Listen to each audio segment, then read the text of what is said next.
Hi, I'm Tiffani Patlan, host of the Tiffani Talks Health and Wellness podcast, where I discuss tools, tips, and techniques to heal your mind, body, and soul.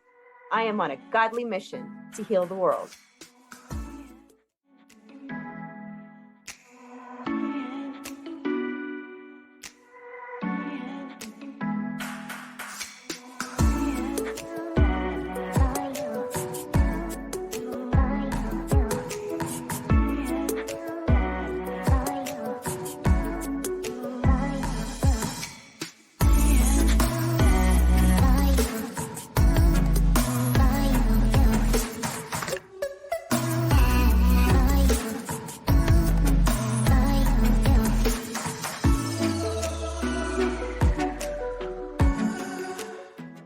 Hi, everybody. Thank you for joining me today for episode 48, where I want to talk to you about how to show unconditional love to your children.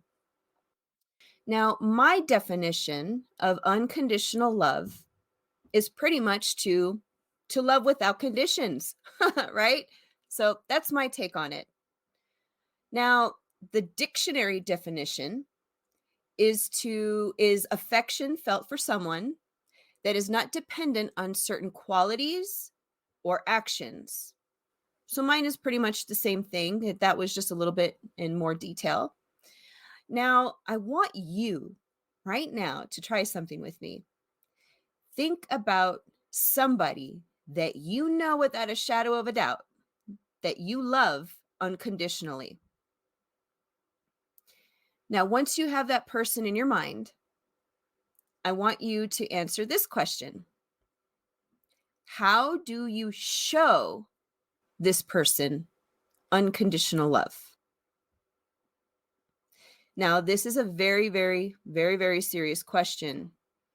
And the reason why, and I'm being completely transparent here and open and vulnerable and honest, and the reason for that is because I really want to help everybody else out there.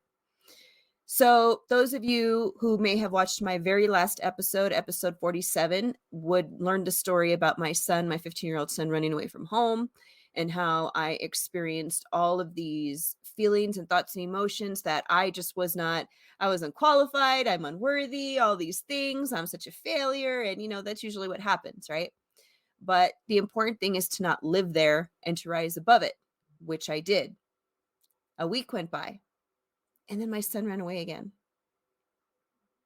He did this on Monday morning. So if you can imagine, it's been a whirlwind. But I finally got down to the bottom of it. I finally got down to the root cause. There was another older girl that's been in the picture. And unfortunately, this child is mentally ill and she has some things in tragic past. So is her mother. So there's a lot going on there. And my son has such a big heart. And all he wanted to do was help them. And instead of being friends, tried to develop a relationship. And this girl's older than my son. This should not have been happening and going on. That's why it was done secretively. There's a lot of things there. But getting back to the topic at hand, when I really dug deep with my son, what I discovered is that, of course, I love my son unconditionally. I love him more than anything. That's why I do everything that I do. Every decision I make in my life is for my children. I get up and go to work every day here at home. I know it's in my basement, but still, it's my time and my energy to put into work. I make sure there's always food in the house. I cook, I clean. My son helps me out a lot with stuff too. I teach them, I guide them, I homeschool them. I make sure my son has friends and people to talk to. So, all the things that a loving mother who loves her son unconditionally would do. But there was something that was missing, and I was oblivious to it. I know a lot. That doesn't mean I know everything. And I'm a human being. I'm not perfect. No one is. And so I had to give myself some grace here. But I had, I'm a coach. Okay. I'm a health and wellness coach, and I help other women, break the chains of generational trauma so that way they can give their children the best by being their best. And that's something that I have actively been doing. And I aim to do that every single day. Every single day, my goal is to be a better mother today than I was yesterday, and so forth. And in order to be that kind of mom, it's important that I am open-minded, that I am willing to look at other lenses, other glasses, if you will, other than my own. Because when you're in it, in a situation, when you're experiencing something, you can only see from your perspective. And my perspective, I do everything for my kids. I go above and beyond. I am a good mom. I do this and that. I rose above my past. I'm a better mother than mine was to me. I'm doing all these things. But if you're loving somebody unconditionally, but you're not, and indirectly, I've been loving my children unconditionally, indirectly. Does that make sense? Meaning, I buy food for the house and he eats it. That's indirect, right? I go to work and everything and I do stuff and because I want to support my family and love them and all this stuff, but it's indirect. Where's the direct show of conditional love? How was I showing my son unconditional love in a direct way? That's the missing piece. And when my coach, because coaches need coaches, a good coach will have a coach because that's a sign of their continual desire to improve. So my amazing, wonderful coach shared something with me, and that's something that I learned. It's one thing to love unconditionally, and it's another to show it. And I'm talking about directly and indirectly, because you can do all these things indirectly, and you're thinking you're doing a great job, you're being a great mom, you're doing this and that for your children. It's gravy, right? But if your children are not feeling it because it's indirect, if you're not showing it to them, then it's not direct and it can take a toll. And that's what happened to my son. It felt like somebody punched me in my gut when that light bulb went on for me. Because I'm over here thinking I'm doing all these things, I'm blah blah blah, this that and the other. What the heck? Like duh. Kind of thing. And I'm banking on the fact that I'm not the only one. And that's the reason why I'm willing to be so transparent, open, and vulnerable. I can look at it as being embarrassing and all those things. That's not helpful. Whatever. This happened for me, not to me. That's also the choice to look at it in that way. And when we choose to look at situations that they're happening for us, not against us or to us, and that there's always a positive lesson to learn, it basically helps you to be that much better off. And so that's what I'm choosing to do. And now that I've learned this lesson, I'm sharing it with you because if you're a mom or even just a parent and you notice that there's things that you feel like you're not getting and you're bumping heads, it could very well be because you're not feeling the love. Your parents are doing all these things for you, but if you're not feeling it, if you're not getting it and receiving it directly, then that's a problem. For all I know, that lack of providing that for my son could very well be why he was pushed into, if you will, the arms of an 18-year-old girl, who's, she's mentally ill. And I pray for her. I was angry. I was so incredibly angry, like any loving mother would. But then I learned that she's mentally ill. And with that comes compassion because I know what it's like to be mentally ill. I know what it's like to be ruled by your depression, your anxiety, not having control of your thoughts. I mean, we have 6,000 thoughts a day. If you're not practicing that, your management of your thoughts, then you're going to have problems because your thoughts are ruling you and you are not in control. So I understand. And I know that they feel like they were doing right. I believe that they feel like they were doing right. But what they did was wrong. It's actually a crime. I mean, a girl who's 17, she's actually going to be 18 today, I found out, should not be sending sexy images to a 15-year-old kid, especially if they're mentally ill. They have no business being in a relationship. I mean, this is something I share with adults because I've been there. When you are mentally ill, the best thing that you can do is start pouring all of your precious energy into yourself to heal so you can eliminate those symptoms of mental illness like depression, anxiety, PTSD, OCD, the need to control everything. There's so much. And when you start healing, those symptoms start to lessen. Some of them can even disappear altogether because you identified the root cause and you started healing. Remember, symptoms, I always say this, symptoms are a clue. They are a clue to something. So if you follow the breadcrumbs, you follow the trail back to the root cause, then you can start the healing process. And then everything that stemmed from that will be healed, will be lessened, will disappear. It's different for everybody. That's why I'm saying an array of things, because it looks different for everybody. And this is, specifically in regard to people that have experienced trauma in their past. So I realized that I wasn't showing my son that love. So, and then I started realizing why. Why have I not been doing that? The direct, unconditional love. And I know the answer. It's because by 14 years old, I was already on my own on the street.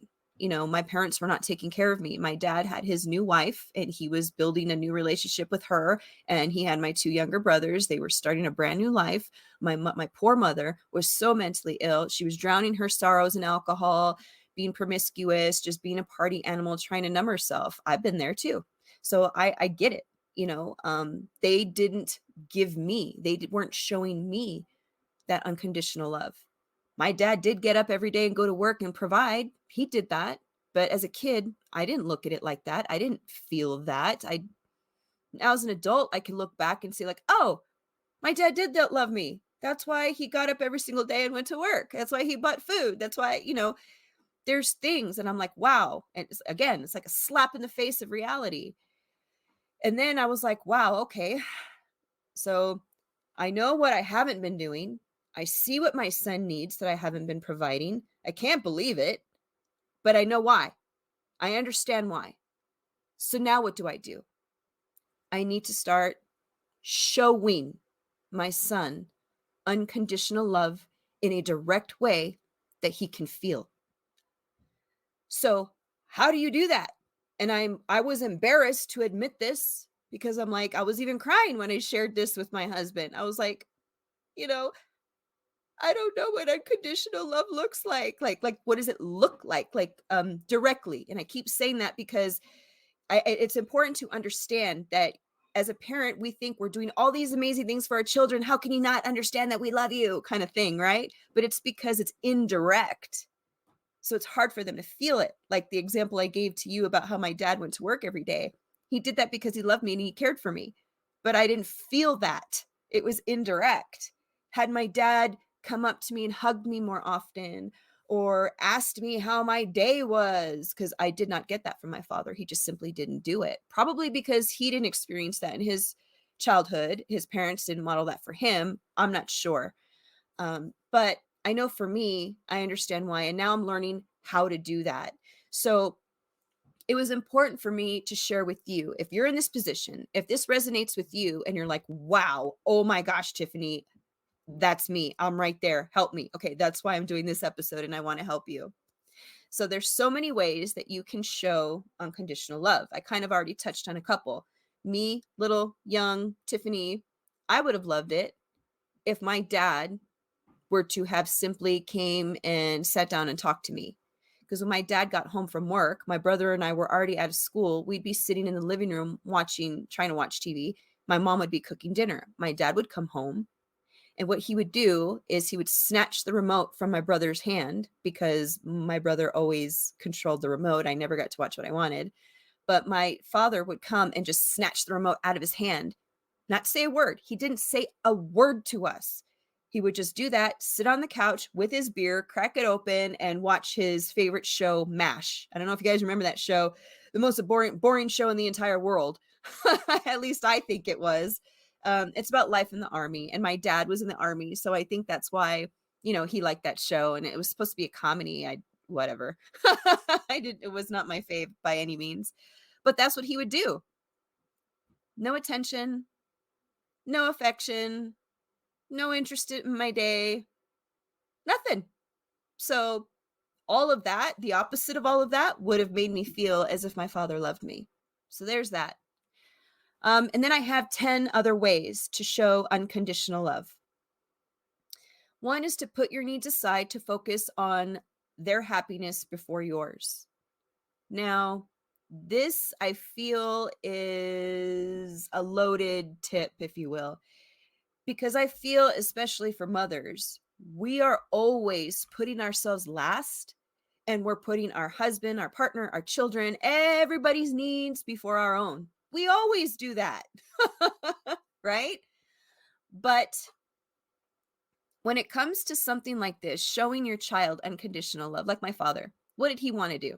He wanted to come home and watch TV. Well, maybe if he focused on what I needed, my happiness for just a moment, not saying he couldn't watch what he wanted, but maybe had he thought about me and my needs, maybe just maybe he would have wanted to hug me. Maybe just maybe he would have been interested in what I was going through that day. Just maybe. I don't know because it didn't happen for me, you know? But don't think that this means that we're supposed to be put less because we aren't. We deserve to be poured into too. This is just, when it comes to you dealing with your child directly, if there's a choice between you guys are going to go watch a movie, don't choose what you want. Let your child pick. There's ways to do that. So if you have any questions about that, by all means, drop them in the comments. I'm happy to answer that for you. Tip 2, you can start showing unconditional love is to be patient with others. Now, I know I'm guilty of this in the past. It's something I've gotten a lot better with, but us moms can easily get frustrated with our kids. And you know why? I believe is because we have expectations, right? We expect our kid to listen to us. We expect our kid to clean their room. We expect, XYZ, we're all different, but they're more or less the same, right? We have expectations of our kids. And if they don't do what we expect, sometimes we can get a little crazy. And I get that. But our children are still learning. Teenagers have a brain, their prefrontal cortex is undeveloped. It's not fully developed. So simply understanding that just may help us as parents understand that, hey, my 15-year-old kid is just that. He's still a kid. His brain is not fully developed. Just because my son is taller than me, has more muscles than me. I mean, he could beat me in arm wrestling. I mean, he's about to be a black belt. He's been in karate since he was 3 years old. All these things, that doesn't mean he's an adult. He's not an adult. Those are the facts. His brain is undeveloped. He is still growing. Just because he's big and tall, he still needs love and affection. He still needs hugs. He still wants to be a child, and he deserves to be a child. That doesn't mean that he gets to wake up in the morning and watch cartoons and eat cereal and do whatever he wants. No, of course not. But I think sometimes as parents can put a little bit too much heavy expectations on our children, and that is not fair. Children should not feel stress, from homework or household chores or our expectations. They don't deserve to feel that pressure. They are not an adult. And when a child becomes 18, they are still not an adult.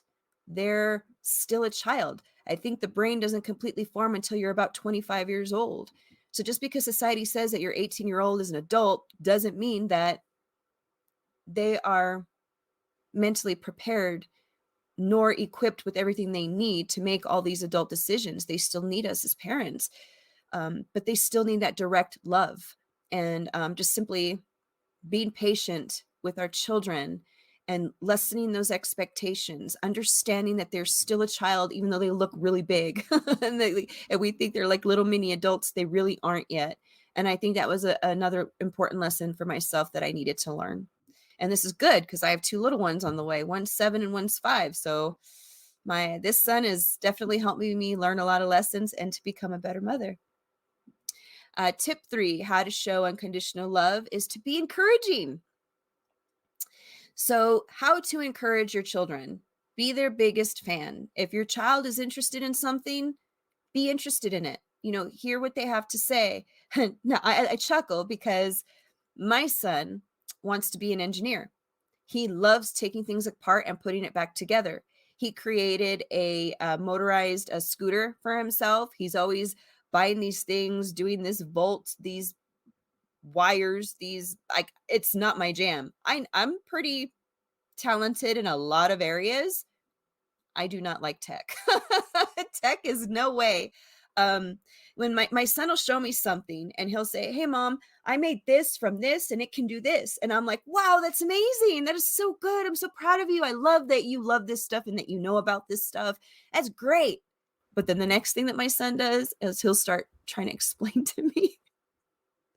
He'll say, "Oh yeah, this voltage and this wire and I did this circuit." And I'm just like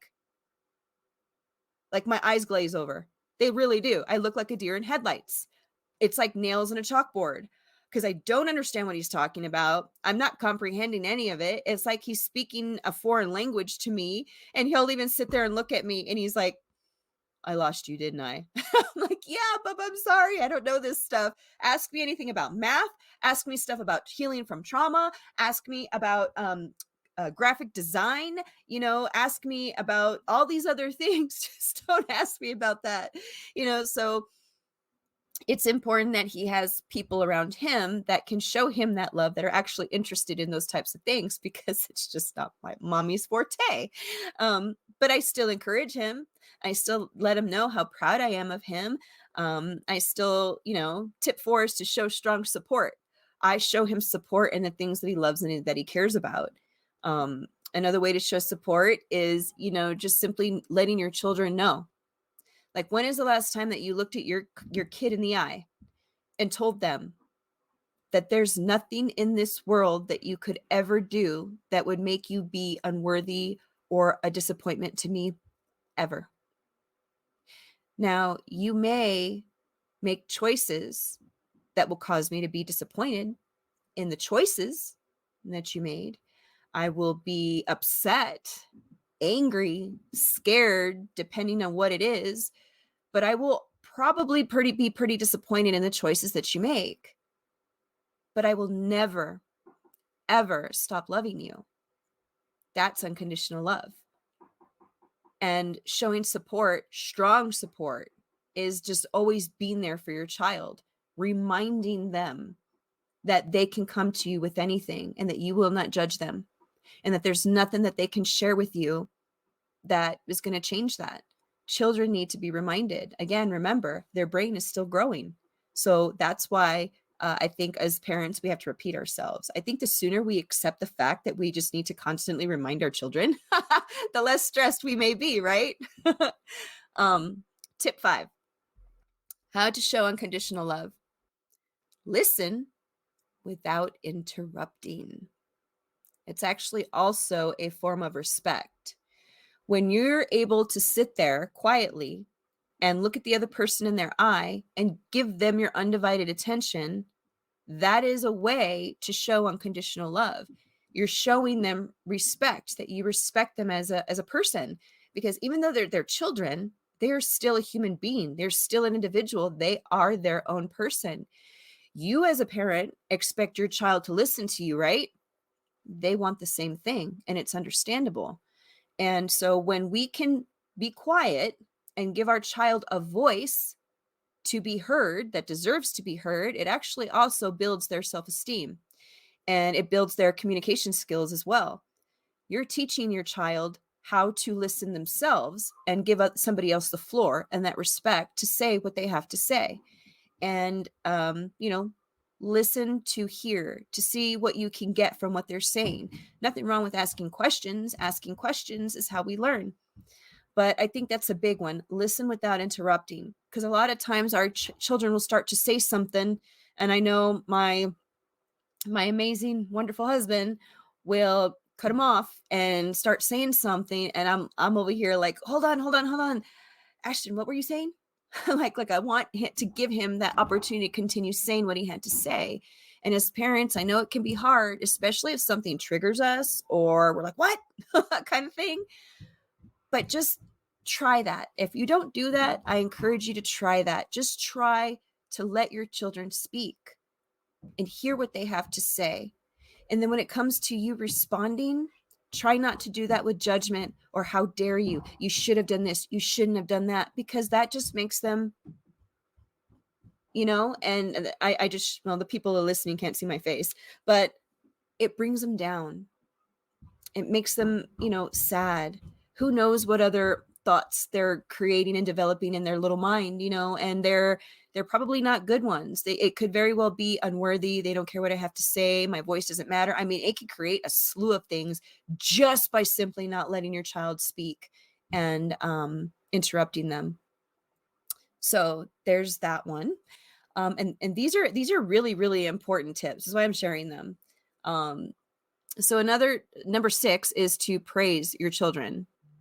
That can look different for everybody, and it's important to learn their love language. I'm sure you've all heard of that book, the with the love languages, and there's actually a quiz that you can take, and there's one that children can take, so you can learn your children's love language. So let's say, like for me, I love quality time and affection. That's me. Those are my top 2. My son, the last time he did it, we got to do this again, but the last time he did it, I remember acts of service was one for him. And I thought that was odd, but we're individuals. So for him, buying gifts for him actually makes him feel loved. It doesn't do that for me. My husband gets me a gift, I'm like, oh, that was so sweet. That's nice. Thank you. Kind of thing. But what really fuels my heart is if I get to spend time with my husband. Like if he and I get to be alone, maybe enjoy a glass of wine, some a cheese board, watch a movie, like that blows a gift out of the water for me. But that's just me. I can't expect my son to feel loved in the way that I feel loved. So I have to learn his love language. This way I can make sure he feels loved. What does praise look like for him? How does he best receive praise? Is it a gift, a congratulatory gift? Is it singing a song? Is it clapping? Is it like, what is it? Like, is it just simply saying, giving them your undivided attention and looking at them and saying, I am so proud of you. You just make me the proudest mom in the world.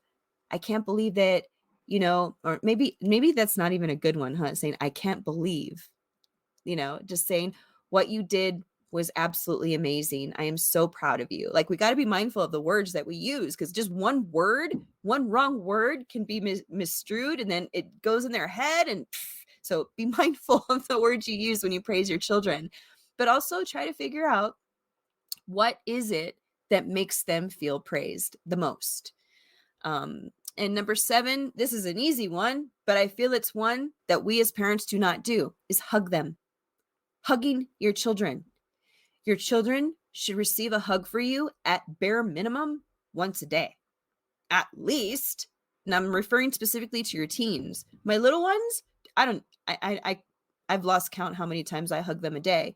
My teenage son, I can admit, I do not hug him nearly as much as I do my little ones. That's a problem, and I'm making that change. I'm not going to be like, oh, I need to hug my son at least once a day. No, that's not how I am choosing to look at it. I'm choosing to look at it as he's still my kid. He's a little older, but he's still my kid. He still wants his mommy. He still wants to be nurtured. He still wants to be hugged, and all these things. And again, I know why I wasn't doing it. It's because I didn't receive that as a child. So I didn't realize that I wasn't even doing that. I didn't realize how it was indirect and direct. Like, I just simply overlooked that little piece. And I'm so grateful that I've learned my lesson, because now, guess what? Oh, he's going to be overly showered with love now. Direct love. All the indirect ways that I loved him are still going to occur, right? I'm still going to buy food, still going to support him, all these things. But the showing, I'm going to break the cycle. That's another chain that I am breaking, because my children are going to learn not only how to love unconditionally, but how to show it. So that's what's going to happen in our household. Number 8 is to respect their alone time. Now, this is another one. Children, this is my personal opinion from everything I've learned up until this point in my life. I don't think that it is safe or healthy for children to be alone in their room for a long period of time. That's a form of isolation. That's not healthy. Now, respecting somebody's alone time is healthy. We do deserve privacy. We do deserve to have a moment alone, and so do our teenagers. Remember, they're growing, they're learning, and we need to guide them, let them know. Sometimes it's good to be alone. Decompress, recoup, this, that, and the other. But to spend long periods of time alone, secluded in your room, doing God knows what, searching and looking online at God knows what, thinking God knows what. I mean, and there's so many things. And knowing that our teenagers' brains are not completely fully developed yet, that's a little scary. That's how you see teens all the time. Their parents tell them, don't do this, don't do that, don't talk to strangers, but they're still doing it. They give out their address. These people show up, these pedophiles. It still happens. Not only that, I hate to say it, but there's porn. There's stuff that children shouldn't be looking at. There's just a lot of ugliness in this world. And as much as we try to, protect our children from it, they can still see it. What thoughts are they experiencing in their head? Are they being tormented? Have they developed a mental illness that you're unaware of? Because that can happen, and that does not make you a bad parent. It doesn't. It's just, how can you identify or know something if you yourself were never taught or never experienced it? So if that's you, please give yourself grace. Know better, do better. That's my motto. Once you know better, you start doing better. I know it stings when you realize that there's something that you weren't doing that you should have been doing as a parent, but don't live in that. Don't sit there and continue to be burned. You don't deserve to be burned and experience the agony. It's like, darn it, there's something else I missed. I'm going to do better. Learn about it and just start doing better. You can learn about anything in the world, but if you don't take action, then nothing's going to change. So know better, start doing better. And that's it. Number 9 is honesty. Obviously, it's wrong to lie. It's a sin to lie. Lying creates so much havoc. It's just, there's nothing good about lying. And if one of you is thinking, oh, but there's white lies, I'm sorry to tell you this, but lies do not come in different colors. They don't come in different shapes or sizes. A lie is a lie. So, be honest with your children. Do not lie to your children.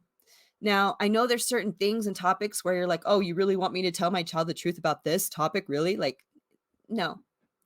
What I've always done that might help you is I would always tell my children a version of the truth in a way that they can understand. For example, my little ones, how are babies made? I'm not going to sit there and get graphic and tell my children how babies are made in that way.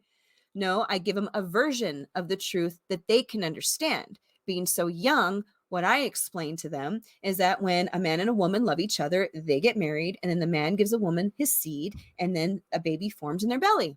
Ta-da! And that's kind of my explanation of what I mean about be honest with your children at all times. And if there's something that is too mature for them, give them a version of the truth. This way, it's not a lie. And what I just described, it's not a lie. I just didn't get so graphic and detailed telling them all those things that they do not need to be knowing about right now, not at 7 and 5 years old. So you're welcome to practice that in a way that works for you.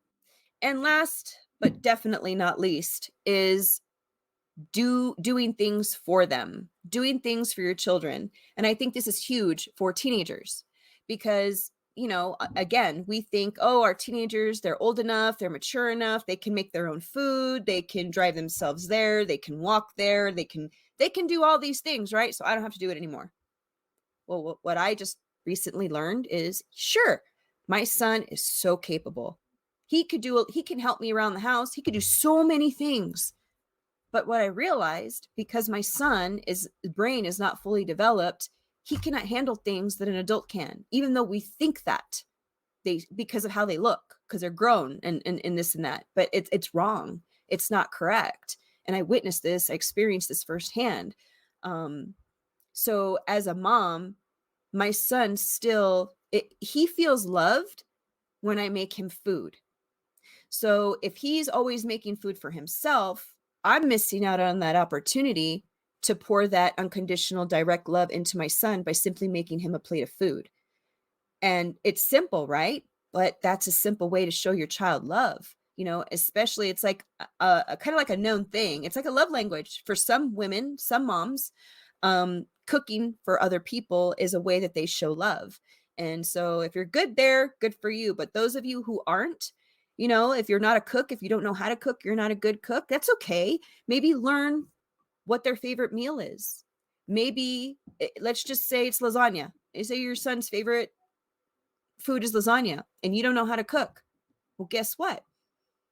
Go learn how to make lasagna. I'm not telling you to go to culinary school, but if it means that much to your child and it's just a simple way to show your child how much you love them by learning how to make lasagna and that's what you make for them, why not? Because that's what we want, right? We want our children to feel loved. And if that's all it takes, so be it. And that's just an example. There's other things you could do for your children.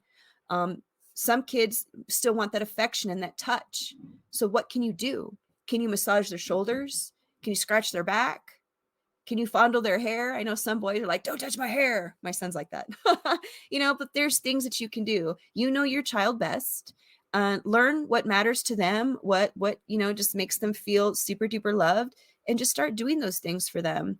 And these are all the ways that you can show unconditional love to your children. So I really, really hope this has helped you.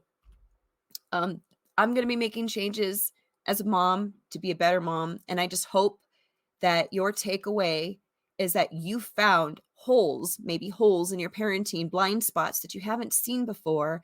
So that way you can start pouring unconditional love into your children directly as well as indirectly. And if you would like to learn more about how to heal any of your past trauma, if you want help with your teen children, if you have questions, if you know you've experienced traumatic events in your past and you want to heal those parts to eliminate any symptoms of mental illness, if you just want to meet with me and get to know me and see how it is that I can help you, then I encourage you to schedule a complimentary call on my website at tiffanipatlan.com. I also encourage you to subscribe where you can receive my Tool of T.E.A.R.S.